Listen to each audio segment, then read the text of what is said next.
Jesus taught us to pray for the kingdom to come. Your kingdom come, your will be done on earth as it is in heaven. The kingdom will make the earth a place where God's will is done.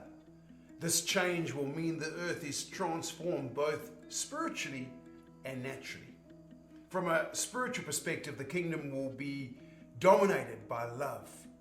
Love defines the character of God, His glory, and will be the central characteristic of this promised kingdom. God reveals His love through us, His children.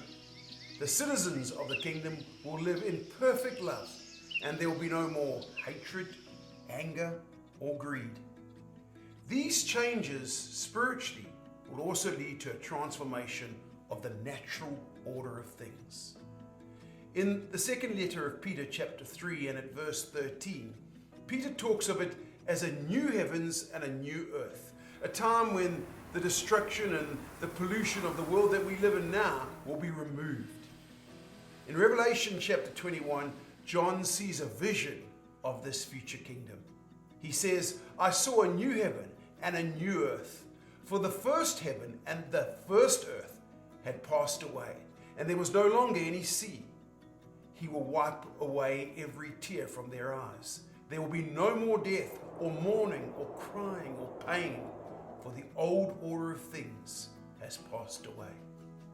And the prophet Isaiah tells us that during this future kingdom of God, the deserts will bloom with roses.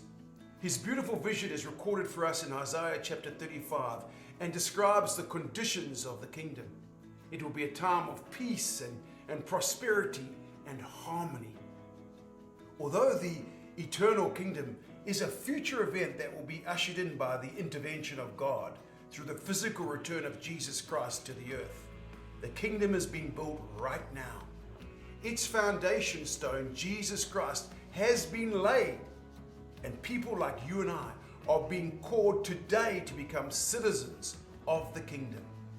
And this is why Jesus made the kingdom the central theme of His preaching, the good news of the kingdom of God, the gospel.